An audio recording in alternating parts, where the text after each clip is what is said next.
Bumili ako ng Paris, tapos kanin, sangag na kanin, ayan. Paris. Dito to sa aming, malapit sa amin sa may gilid lang. So ngayon, ano natin, titikman natin ang Paris nila. Kumbaga, i-review natin. Kumpara doon sa Paris na natikman ko kay Diwata, alam nyo, ayun makikita nyo po yun. Yung sabaw niya, medyo malapot siya. Ang inano ko lang is yung bulaklak. Walang meat dito. Walang karne dito. Bulaklak lang siya. Ayan. So, templado na to. Mayroon na tong chili. Mayroon ng paminta. At saka mayroon garlic. Crush na garlic. And then, yung green na nakikita nyo is yung ano yan.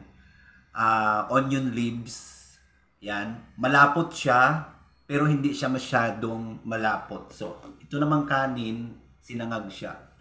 Okay, tikman natin. Hindi siya masyadong maalat.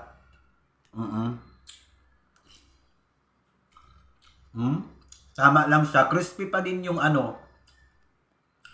Crispy pa din yung chicharon, bulaklak. Gusto yung kanin. Yung kanin.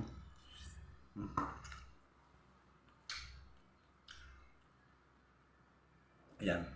Yung iba kasing Paris, guys, is mayroon silang star anise.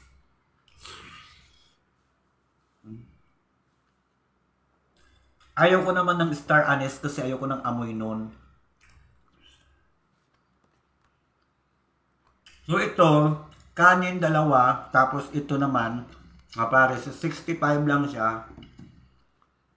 Pero walang soft drinks ito.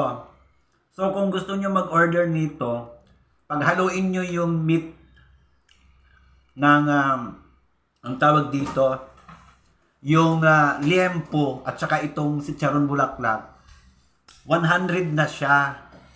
Wala pang kanin. Ayan, wala pang kanin yung isa. Kasi pag yung kanin, iba kasi ata ang presyo.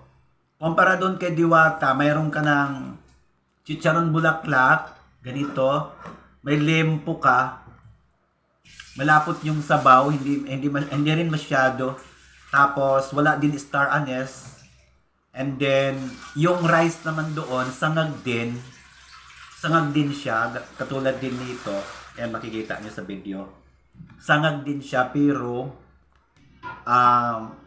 unlimited rice siya. Tapos may isang soft drinks. Dito wala, yan. Ito naman yung yung kanyang Paris. Crispy pa rin yung sabaw. Yung sabaw, sorry. Crispy pa din yung yung chicharon bulaklak.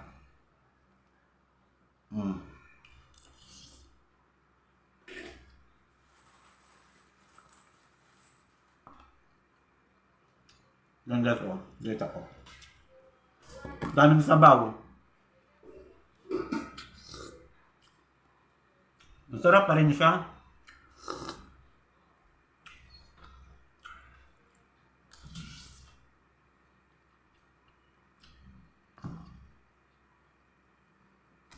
Pero mas masarap yung doon mismo kakain sa tindahan. So, ayun lang, ang review natin sa Parisan dito sa amin malapit versus kay Diwata Paris Overload. Bye-bye.